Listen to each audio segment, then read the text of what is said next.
자, 민수기 30장 1절이죠. 한번 해보십시오. 모세가 이스라엘 자손 지파의 두령들에게 일러 가로되 여호와의 명령이 이러하니라. 사람이 여호와께 서원하였거나 마음을 제어하기로 서약하였거든 파약하지 말고 그 입에서 나온 대로 다 행할 것이니라. 그래서 이미 이제 얘기한 대로 민수기 28장하고 29장에서는 연거푸 그 예물 드리는 이제 규례가 나왔습니다.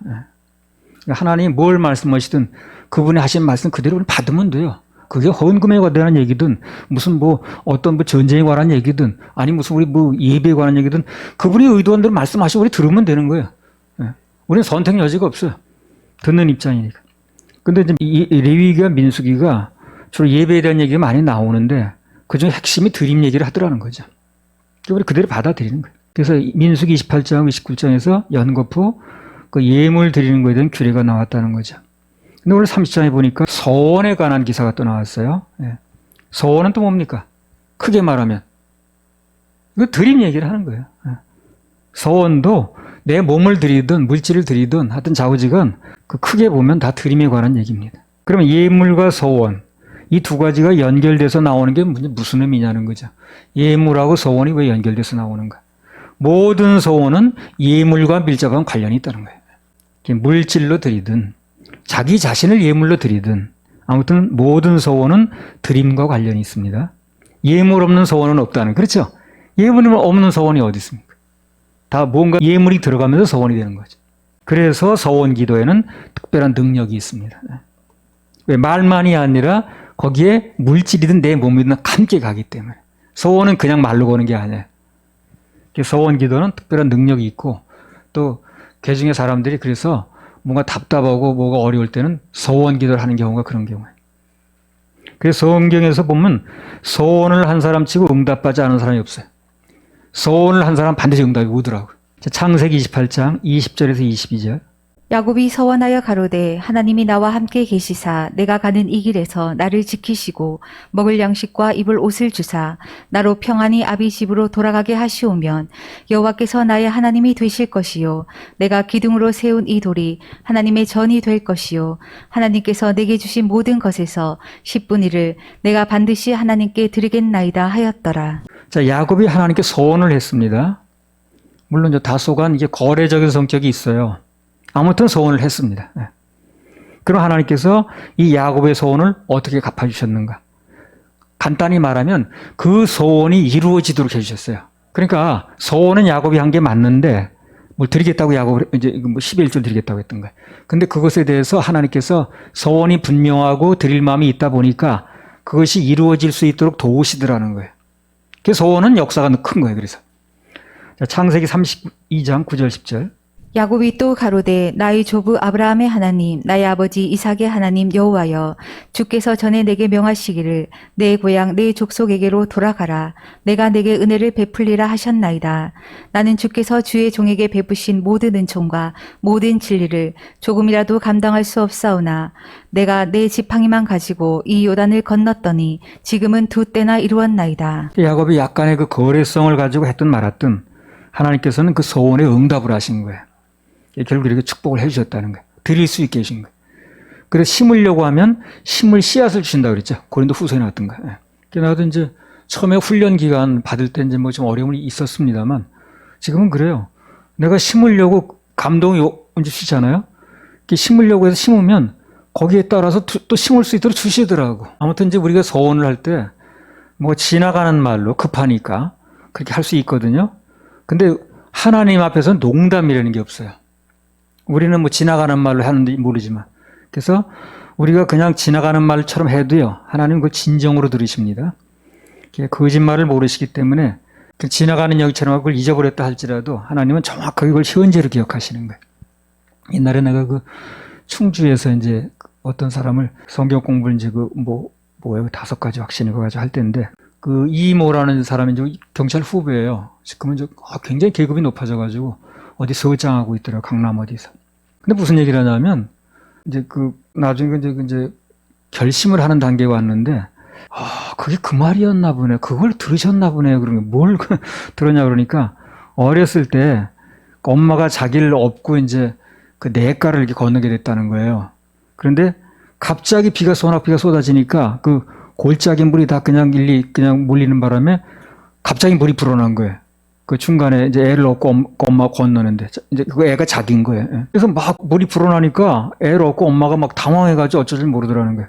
더 건너가자니 많이 남았고 돌아가자니 또 뭐 그렇고 말이에요. 좀 어중 뛰어가지고.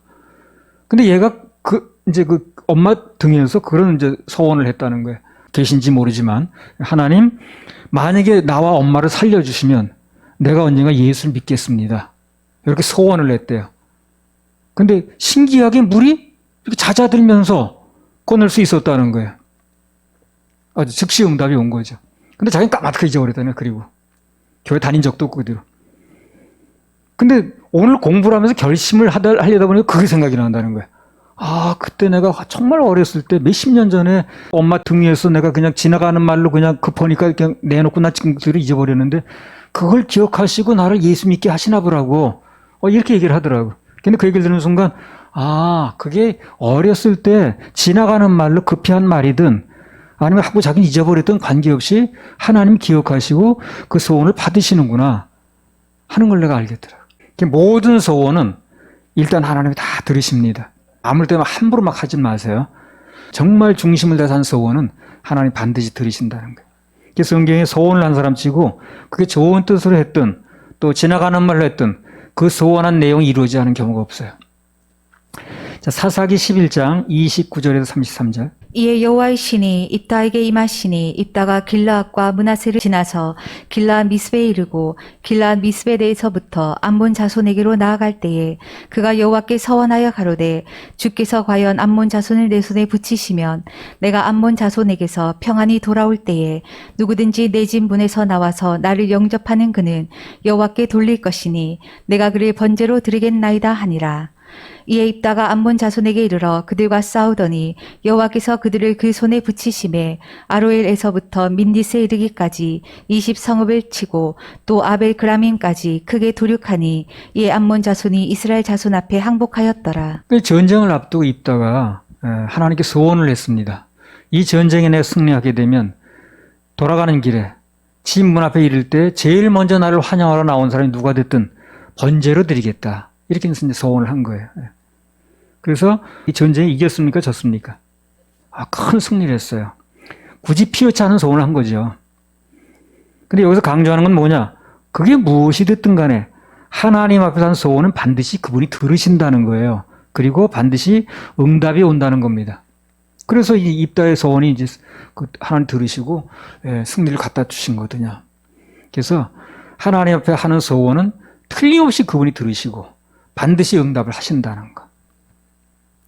한 사람 더 보겠습니다. 사무엘상 1장 10절 11절. 한나가 마음이 괴로워서 여호와께 기도하고 통곡하며 서원하여 가로되 만군의 여호와여 만일 주의 여종이 고통을 돌아보시고 나를 생각하시고 주의 여종을 잊지 아니하사 아들을 주시면 내가 그의 평생에 그를 여호와께 드리고 삭도를 그 머리에 대지 아니하겠나이다. 한나가 자녀가 없어서 마음이 괴로울 때 그 문제를 가지고 하나님께 나가서 기도했죠. 그런데 소원을 했습니다. 뭐라고 했습니까? 주의 여종의 고통을 돌아보시고 아들을 주시면 그러면 내가 그의 평생을 하나님께 드리겠다. 이렇게 소원을 한 거예요. 그 쉬운 게 아니죠. 그러면 아들 못 낳아서 자식이 없어서 고통받고 그렇게 소름을 당했는데 아들 하나 낳았는데 하나님께 드리면 자기는 또 없네 아무것도. 쉬운 게 아니죠. 근데 그렇게 소원을 한 거예요. 그랬더니 하나님께서 그 소원에 어떻게 응답하셨는가. 사무엘상 1장 19절 20절. 그들이 아침에 일찍 일어나 여호와 앞에 경배하고 돌아가서 라마의 자기 집에 이르니라. 엘가나가 그 안에 한나와 동침하매 여호와께서 그를 생각하신지라. 한나가 잉태하고 때가 이르매 아들을 낳아 사무엘이라 이름하였으니 이는 내가 여호와께 그를 구하였다 함이더라. 예. 보세요. 소원 기도는 반드시 이루어지죠. 응답을 가져옵니다. 그런데 소원 기도는 반드시 응답되는 건 맞는데 거기서 이제 중요한 게 하나 있어요. 뭐냐면 사무엘상 1장 26절에서 28절. 한나가 가로되 나의 주여 당신의 사심으로 맹세하나이다. 나는 여기서 나의 주 당신 곁에 서서 여호와께 기도하던 여자라. 이 아이를 위하여 내가 기도하였더니 여호와께서 나의 구하여 기도한 바를 허락하신지라. 그러므로 나도 그를 여호와께 드리되 그의 평생을 여호와께 드리나이다 하고 그 아이는 거기서 여호와께 경배하니라. 소원을 하면 하나님께서 그 소원대로 응답을 하시는데 내 쪽에서 할 일은 뭡니까? 그 소원한 내용이 반드시 지켜져야 된다는 거예요. 그러면 작정은 뭡니까?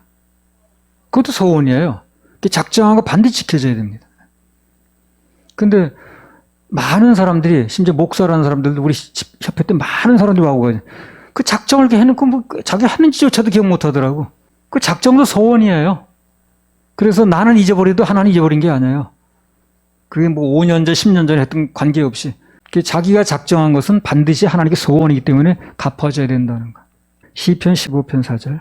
그 눈은 망령된 자를 멸시하며 여호와를 두려워하는 자를 존대하며 그 마음에 소원한 것은 해로울지라도 변치 아니하며. 일단 소원한 것은 비록 손해가 될지라도 해로울지라도 갚아야 된다고 그랬죠. 그죠? 변치 않아야 된다.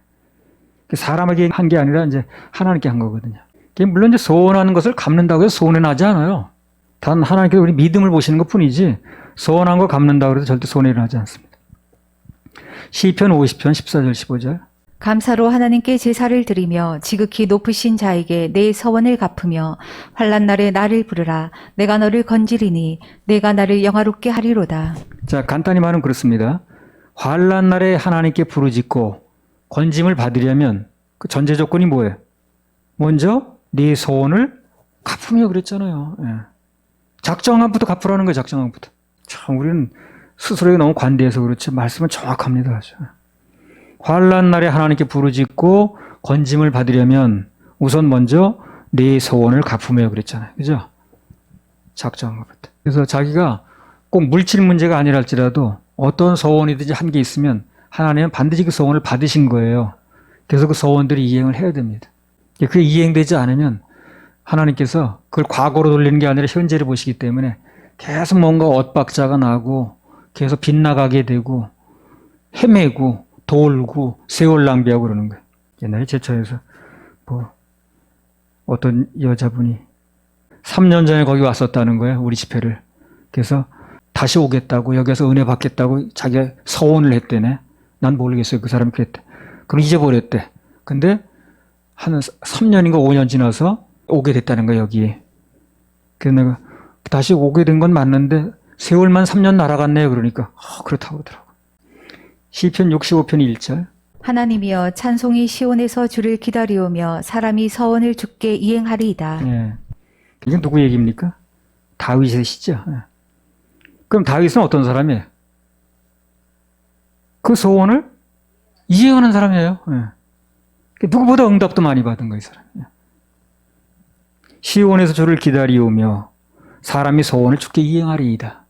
그러니까 주를 기다리고 응답을 기다리고 그거의 전제 조건이 뭐라는 거예요? 소원을 이행한다는 거예요. 그래서 이걸 보면서 다윗이 그 소원을 잘 이행하는 사람이었구나. 그래서 누구보다도 응답을 잘 받은 거구나. 그런 생각이 들더라고요. 하나님 앞에 소원을 지키면 그 다음엔 어떻게 되냐면요. 우선 일단 기도한 대로 응답이 오겠죠. 그죠? 그리고 또 하나 거기 보너스가 주어집니다. 자, 우선 한나의 예를 한번 들어보겠습니다. 한나의 소원 기도가 뭐였던가요? 아들을 주시면 그 아들을 하나님께 드리겠다는 거였죠. 소원이. 그 응답이 됐어요? 됐어요? 됐습니다. 자, 그럼 그걸 끝났느냐? 아니죠. 사무엘상 2장 21절. 여호와께서 한나를 권고하사 그로 잉태하여 세 아들과 두 딸을 낳게 하셨고 아이 사무엘은 여호와 앞에서 자라니라. 그래서 하나밖에 없는 아들을 품에 안았는데 그 아들을 도로 드렸으니 내 품에 아무것도 없다고요. 그러나 그럼에도 불구하고 소원했기 때문에 드렸다는 거거든. 그때 이걸 끝난 게 아니라는 거야. 그에 대해서 하나님께서 어떻게 응답하셨냐면 잉태하여 세 아들과 두 딸을 낳게 하셨고 삼남 이녀다. 그러니까 삼남 이녀. 옛날에 우리 어렸을 때는요. 가장 이상적인 자녀의 수를 삼남 이녀로 봤어요. 근데 여기 보니까 하나를 드렸는데 삼남 이녀를 더 갖게 하셨어요. 그렇죠? 맞죠? 두 딸.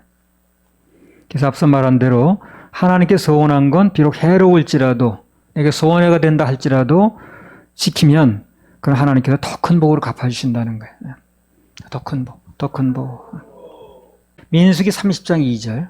사람이 여호와께 서원하였거나 마음을 제어하기로 서약하였거든 파약하지 말고 그 입에서 나온 대로 다 행할 것이니라. 마음을 내가 제어하기로 서약이 나왔다는 거예요. 마음을 제어하기로 한 서약. 이것도 아주 중요한 소원입니다. 내 마음을 제어하기로 하는 서약이 있다니까요. 그게 중요한 소원이라는 거예요. 뭐 예를 들면 그런 거죠. 화 안 내기로 서약, 무조건 감사하기로 서약, 부정적인 말 안 하기로 서약, 무조건 아멘 하기로 서약. 이거 다 소원인 거예요. 컴퓨터 게임 안 하기로 서약, 뭐 이런 거. 마음을 제어하기로 한 서약이라는 게 마음을 어떻게 하겠다라는 거 소원하는 거예요. 이것도 소원하면 지키겠다고 나오면 하나님 도와주셔요. 그러니까 씨를 뿌리고 물을 주는 것은 사람이 하지만 자라게 하는 건 하나님이 하신다고 그랬죠. 그래서 내가 소원도 하고 마음을 제어하기로 서약도 하지만 그게 되어지게 하는 건 하나님이 하신다는 거예요.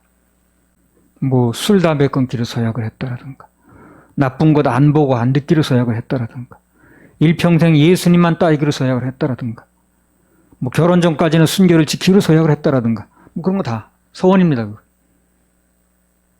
그런 게 다 마음을 제어하는 소원에 속합니다.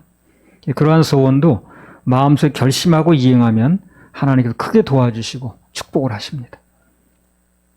뭘 소원하든 간에 그 소원을 걸고 또 예물 한번 드려보는 것도 괜찮고요. 그럼 한나의 기도를 들으셨던 하나님께서 그게 어떤 기도든 죄 짓는 게 아니라면 하나님의 영광을 가리는 게 아니라면 어떤 소원이든지 들어주십니다. 그래서 이제 우리는 하나님 감동신을 하면 일하시는 건 그분이 하시면 되는 겁니다. 할렐루야. 우리 하나님 박수.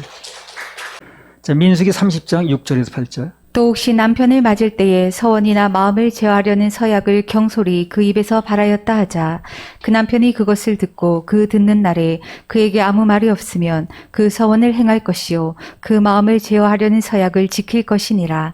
그러나 그 남편이 그것을 듣는 날에 허락지 아니하면 그 서원과 마음을 제어하려고 경솔히 입술에서 발한 서약이 무효될 것이니 여호와께서 그 여자를 사하시리라. 자, 이 기사 내용을 보면 그런 내용이에요. 여자가 하나님 앞에서 뭔가 소원을 할 때는 남편의 허락을 받으라는 거예요. 그렇죠? 그 얘기요. 요거는요, 뭐 남자가 뭐 여자보다 높아서 그런 거야. 이렇게 생각하지 마세요. 이거는 가정의 평화를 위해서 그러는 거예요. 그런 얘기가 성경에 나온 건 아니에요. 그러나 간만에 이걸 하나의 심정을 보면 그 소원을 할 때에 그것이 어떤 것이 드려진다고 했을 때 그 합의가 안 되면 둘이 막 아주 싸우잖아요. 그러면 하나님 기꺼이 예물 드려놓고 좋은 일 해놓고 부부간에 싸우면 안 되잖아요. 그러니까 하나님께 그렇게 만들지 않는 거예요. 그래서 하나님께 드리는 거 뭐 또 하나님 돈 받는 급한 게 아니니까 남편이 같이 합의를 해가지고 가정의 화목을 이루면서 한 마음이 돼가지고 드리면 힘도 더 있다는 얘기를 하는 거예요. 가정을 배려해서 하는 겁니다. 하나님께서. 무슨 남자가 높다 여자가 얕다 그런 얘기를 하는 게 아니에요. 가정의 평화를 하나님께서 염두에 두시는 거예요. 남편이 듣는 날 그건 곤란한데 그리고 허락하지 않으면 그 서약은 무효라는 거예요. 뭐 안 드려도 상관없다는 거죠. 그리고 이제 그런 건 있더라고요. 또 나중에 여기 읽어보면 나오겠습니다만 듣는 날 가만히 있었어. 남편이. 며칠 있다가 그거 안 되겠는데 그건 안 된다는 거죠. 그건 이미 이제 하나님 받으신 걸 했기 때문에 하나님 받으신 걸 도로 가져올 수는 없어요. 그러나 하루 정도는 남편이 허락하는가 여부를 가지고 보류를 해두겠다는 거예요. 하나님께서. 그럼 며칠이 지나면 받으신 거예요. 하나님이. 하나님 받으신 걸 도로 사람의 뜻에 의해서 내놓고 그럴 수는 없는 거예요. 그래서 아무튼 그 여자가 시집 가기 전에는 그 친정아버지 그리고 결혼한다면은 남편이 그 듣는 날 안 된다 그러면 안 되는 걸 하는 거예요. 그 가정의 화목을 위해서 하는 거예요. 가정의 화목 때문에 한단 말은 성경에 나온 건 아니에요. 내가 볼 때 그렇다는 거예요. 자, 그러면 남편이 허락을 하면 그 서약이 유효하다는 거죠. 그렇죠? 그 남편은 뭘 드렸는데? 드리긴 부인이 드렸다니까요. 근데 그렇게 하라고 허락한 것밖에 없어요. 근데 그게 같이 드린 걸로 돼버리는 거예요, 그럼요. 그렇겠죠? 그러니까 남편이 허락을 하면 드려진다는 얘기는 말로 허락한 것이 드려진 게 된다는 얘기거든. 이걸 볼 때 남편들은 아내가 뭔가 하나님께 서약을 하는 거 아무 말 안 하고 그냥 묵인만 해줘도 그렇게 하지 뭐. 해줘도 그 소원에 대한 복을, 효과를 같이 누릴 수 있다는 겁니다. 뭐 여러 번 얘기를 한 건데요. 여기 나왔으니까 한번 또 보겠습니다. 사무엘상 1장 21절부터 24절. 그 사람 엘가나와 그 온 집이 여호와께 매년제와 그 서원제를 드리러 올라갈 때에 오직 한나는 올라가지 아니하고 그 남편에게 이르되 아이를 젖대거든 내가 그를 데리고 가서 여호와 앞에 회개하고 거기 영영이 있게 하리이다. 그 남편 엘가나가 그에게 이르되 그대의 소견에 선한 대로 하여 그를 젖대기까지 기다리라. 오직 여호와께서 그 말씀대로 이루시기를 원하노라. 이에 그 여자가 그 아들을 양육하며 그 젖대기까지 기다리다가 젖을 뗀 후에 그를 데리고 올라갈새 수소 셋과 가루 한 에바와 포도주 한 가죽 부대를 가지고 실로 여호와의 집에 나아갔는데 아이가 어리더라. 맞습니다. 마찬가지 뭐냐면 그 한나가 이제 그 아이를 낳아가지고 하나님께 드리겠다고 소원을 했습니다. 근데 일가나는 한나가 이렇게 말을 하니까 하나님께 서원한 걸 그냥 묵인해 줬어요. 그렇게 뭐 자기 자네 소견에 좋은 대로 하지 뭐 드리기로 했으면 그냥 하라는 얘기를 한 거거든. 일가나가 하나님께 서원한 적도 없고 성전에서 밤새도록 기도한 적도 없고 일가나가 금식한 적도 없어요. 일가나는 그렇죠. 그래서 뭘 했는데 단지 하나 아내가 사무엘을 하나님께 드리기로 서원하겠다 그러니까 그대 소견이 좋은 대로 해요 그냥. 그거 묵인한 것밖에 없어요. 엘가나는. 근데 하나님께서는 거기에 대해서 엘가나 본인의 이름은 물론이고 그 조상 이름까지 다 드러냈어요. 그래가지고 복되게 해주셨습니다. 자, 사무엘상 1장 1절. 에브라임 산지 라마다임 소비베 에브라임 사람 엘가나라 하는 자가 있으니 그는 요로함의 아들이요 엘리후의 손자요 도우의 증손이요 수베의 현손이더라. 그러니까 증조 할아버지 고조 할아버지까지 들춰내는 거예요. 엘가나를 이제 드러내는데 엘가나 하나만 드러내도 한 말도 없는 건데. 근데 조상의 이름까지 다 유명하게 만드는 거예요. 그래서 남편들은요 아내가 하나님 뜻에 의해서 뭔가 헌신하겠다고 하면 그냥 뭐 그러지 뭐. 그렇게만 하면 복을 같이 받는 거예요. 남편들만 따라봅시다. 그러지 뭐. 그러지 뭐. 근데 이게 이제 이 얘기는 그런 건데 그러니까 남편은 부인 얻을 때 뭐 좀 드리겠다는 사람 얻어야 돼. 생전 뭐 드리겠다고 그래. 그러지 뭐 하든가 할 거 아닌가. 드리겠다는 말도 안 오는데 어떻게 그러지 뭐를 하냐고. 여보 지금 살림 미천도 없는데 뭘 그런 걸 드려. 그런데 내가 그러지 뭐 해? 그럼 더 그게 나빠지는데. 드리겠다고 해야 그러지 뭐 하는 거 아니야? 또 부인 쪽에서는 반대로 뭐 좀 드리겠다 그러면 그러지 뭐 하는 정도면 웃어야지 남편을. 뭐 때문에 그렇게 자꾸 하는 거야 지난번에도. 그럼 그러지 뭐가 안 되는 거 아니야. 왜 서로 안 되는 거지 이게. 그러니까 남편들 쪽에서는 딱 봐가지고 부인이 뭐 좀 드리고자 하는 마음이 있는 사람은 얻어야 되는 거고 하나님께. 그리고 부인 쪽에서는 남편이 내가 헌신하겠다고 하게 되면 그러지 뭐 할 정도는 돼야 되는 거예요. 그래 뭐가 맞는 거 아닌가? 이 얘기가 성립되려면 그게 돼야 된다니까요. 그러니까 그러지 뭐 하면 된다는 얘기를 하는 건데 전제 조건이 그렇다는 거예요. 전제 조건이. 남편 측에서 보면 부인이 뭐 좀 드리겠다는 마음이 열린 사람이 되고 전혀 막혀가지고 또 뭉쳐지는 사람도 있잖아요. 부인들. 그리고 부인 입장에서 남편이 내가 하나님 앞에 감동이 와서 뭘 드리겠다 그러면 그러지 뭐 정도는 해줘야지. 또야 이래버리면 그 이제 얘기가 안 되는 거예요. 그러니까 결론은 하나님께 드리고자 하는 소원이 있을 때 하나님을 소원을 아까 3남 2녀나 갚아주셨고 엘가나라는 사람은 그러지 뭐 한 거밖에 없는데 그 복을 같이 누렸다는 얘기를 하는 거예요. 근데 그 전제 조건이 잘 만나야 된다는 얘기를 하는 거예요. 부인 쪽에서는 남편이 그러지 뭐 정도는 해줘야 되고 남편 쪽에서는 부인이 좀 드리겠다고 해야지 맨날 뭉쳐지려고 그러면 뭘 드리겠다고 해 그러지 뭘 하든가 말든가 하지. 자, 열왕기하 4장 8절에서 11절. 하루는 엘리사가 수넴에 이르렀더니 거기 한 귀한 여인이 저를 강권하여 음식을 먹게 한 거로 엘리사가 그곳을 지날 때마다 음식을 먹으러 그리로 들어갔더라. 여인이 그 남편에게 이르되 항상 우리에게로 지나는 이 사람은 하나님의 거룩한 사람인 줄을 내가 아노니 우리가 저를 위하여 작은 방을 담 위에 짓고 침상과 책상과 의자와 촛대를 진설하사이다. 저가 우리에게 이르면 거기 유하리이다 하였더라. 하루는 엘리사가 거기 이르러 그 방에 들어가서 누웠더니 수넴 여인이 그 남편에게 그런 제안을 했습니다. 하나님의 사람인 엘리사가 항상 우리 곁을 지나가는데 우리 방 하나 좀 만듭시다. 작은 방 하나 만들어서 거기 좀 잠깐 누울 수 있도록 침상하고 또 머리 앉아서 볼 수 있도록 책상, 또 앉으려면 의자가 필요하니까 의자, 그리고 이 불빛이 있어야 되니까 촛대, 그래서 잠깐 거기 머물게 하자고 제안을 했거든요. 그랬더니 4장 11절에 한번 읽어보세요. 하루는 엘리사가 거기 이르러 그 방에 들어가서 누웠더니 그럼 누웠다는 건 뭘 말하는 거지? 그 수냄 여인의 남편이 허락을 해줬다는 거죠. 그러니까 지어서 누우는 거 아니겠어요? 뭐 그 과정이 생략되긴 했습니다만 그 남편이 허락을 한 거예요. 그래서 이제 그걸 지어서 결국 엘리사가 거기 가서 쉬게 된 거죠. 그 남편이 허락도 안 했는데 그 들어와서 눕겠어요? 여기 엘리사가 그렇진 않잖아요. 그 남편이 아내의 말도 허락했는데 그 결과가 어떻게 나왔는가 또 나왔어요, 성경에. 우선 그 아이를 낳았으니까 그 큰 수지 맞은 거죠. 그리고 나중에 그 아이가 죽었던가? 그런데 그 침상에 눕혀놨는데 그 침상에서도 살아났어요. 그러니까 결국은 아이 살리는 침상이 돼버린 거예요, 그게. 그 언젠가 얘기한 것 같은데. 그러니까 그때까지 그런 생각을 하게 심은 건 아니에요. 아이를 낳을 거라는 거, 아이가 그 죽은 침상에서 살아날 거라는 거 그런 걸 생각한 건 아니에요. 그냥 그 하나님 그 사람이 지나가니까 거기 좀 쉬게 좀 하자. 그런 얘기에서 한 건데 그야말로 이제 그 예물로 따지면 낙헌제예요, 낙헌제. 특별한 일이 있었던 것도 아니고 뭐 소원을 걷다 건 것도 아니고 그거 해드리면 우리 아이 주셔야 됩니다 이렇게 한 것도 아니고 그냥 낙헌제로 드린 거예요. 그런데 그 낙헌제가 역사가 있었던 거예요. 그래서 아이도 받게 됐고 나중에 아이가 죽게 됐는데 바로 그 침상에서 살아났거든. 뭐 그런 얘기 이제 이미 했고요. 그 다음에 또 여기 이거 보세요. 열왕기 4장 32절부터 37절. 엘리사가 집에 들어가 보니 아이가 죽었는데 자기의 침상에 눕혔는지라.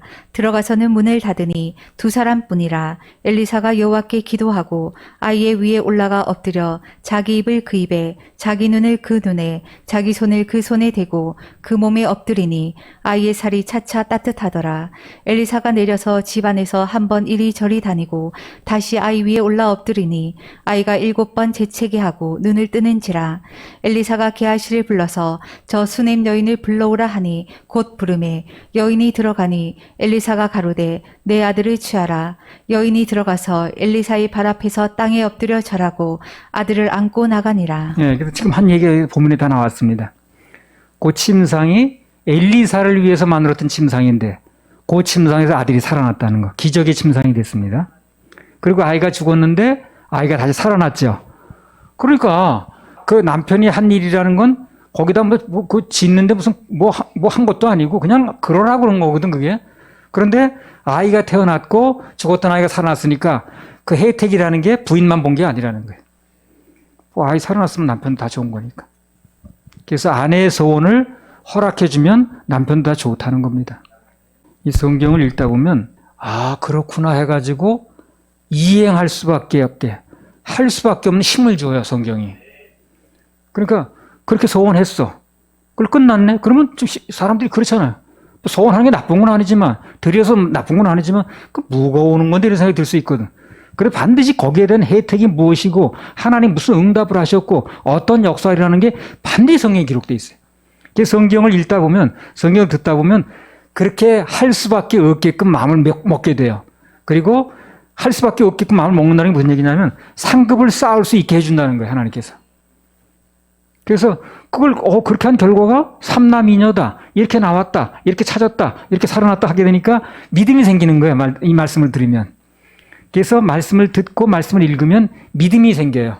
그래서 하나님 말씀대로 이행할 때 수행할 때 역사가 일어나는 건데 그렇게 할 수 있는 힘이 말씀을 들을 때 나온다는 거예요. 또 있어요. 또 뭐 있냐면 8장 1절에서 6절 한번 읽어보세요. 엘리사가 이전의 아들을 다시 살려준 여인에게 이르되 너는 일어나서 내 권속과 함께 거할 만한 곳으로 가서 거하라. 여호와께서 기근을 명하셨으니 그대로 이 땅에 7년 동안 임하리라. 여인이 일어나서 하나님의 사람의 말대로 행하여 그 권속과 함께 가서 블레셋 사람의 땅에 7년을 우거하다가 7년이 다음에 여인이 블레셋 사람의 땅에서 돌아와서 자기 집과 전투를 위하여 호소하려 하여 왕에게 나아갔더라. 때에 왕이 하나님의 사람의 사환 게하시와 서로 말씀하여 가로되 너는 엘리사에 행한 모든 큰일을 내게 고하라 하니 게하시가 곧 곧 엘리사가 죽은 자를 다시 살린 일을 왕에게 이야기할 때에 그 다신 살린 아이의 어미가 자기 집과 전토를 위하여 왕에게 호소하는지라. 게하시가 가로되 내 주 왕이여 이는 그 여인이요 저는 그 아들이니 곧 엘리사가 다시 살린 자니이다. 왕이 그 여인에게 물음에 여인이 고한지라. 왕이 저를 위하여 한 관리를 임명하여 가로되 무릇 이 여인에게 속한 것과 이 땅에서 떠날 때부터 이제까지 그 밭의 소출을 다 돌려주라 하였더라. 그래서 잃었던 전토를 나중에 와보니까 이 전토가 소출이 자기에게 돌아오지 않은 거예요. 그래서 그걸 다 찾아주라고 그랬습니다. 그게 뭘 얘기하는 거냐면 아까는 하나님의 그 사람들에게 심었죠. 그 부인이. 그리고 남편이 허락해 줬죠. 그걸 통해서 아들을 받았고 죽었던 아들이 살아났고 하는 얘기를 했죠. 이것도 무슨 얘기를 하는 거예요? 물질적인 축복을 또 받는 얘기를 하는 거예요. 네, 물질적인 축복. 그래서 아들 받고 그 다음에 아들 죽었던 아들 살아나고 하는 복은 따로 또 예외를 하고 그 나머지 그것만 하면 또 섭섭할까 봐 물질 복을 받은 얘기를 또 하는 거예요. 여기다. 그래서 말씀을 들으면 할 수 있는 힘이 생긴다니까요. 그래서 상급을 쌓을 수 있게 해주시는 거예요. 나도 말씀을 듣지 않고 말씀에 대한 확신이 없으면 어떻게 심겠습니까? 그 될 수 없는 거죠. 그런데 말씀을 자꾸 듣고 말씀을 받아들이다 보면 그 말씀 속에 답이 다 나와 있고 그 말씀을 듣다 보면 할 수 있는 힘이 생기더라고. 그래서 남편은 아내가 뭔가 하나님을 위해서 뭐 헌신을 한다고 하든가 또 뭘 심겠다고 하든가 하는 일에서 그냥 묵인만 해도 그 뭐 다 나서 다 한 게 아니래도 혜택은 같이 받는다는 거. 그걸 꼭 알 필요가 있습니다. 예. 똑같이 받습니다. 똑같이 받습니다. 예. 민수기 30장 9절. 과부나 이혼당한 여자의 서원이나 무릇 그 마음을 제어하려는 서약은 지킬 것이니라. 예. 그래서 세상에서 육신의 남편이 이제 없는 경우는 혼자 있는 분들은 주님께서 남편이 되시는 거니까 아무런 제약 없이 이제 서원을 지키면 되는 겁니다. 자유를 누리면 되는 거죠. 그래서 남편이 있으면 있는 대로 감사, 없으면 없는 대로 감사, 범사에 감사하면 되는 거예요. 범사에 감사.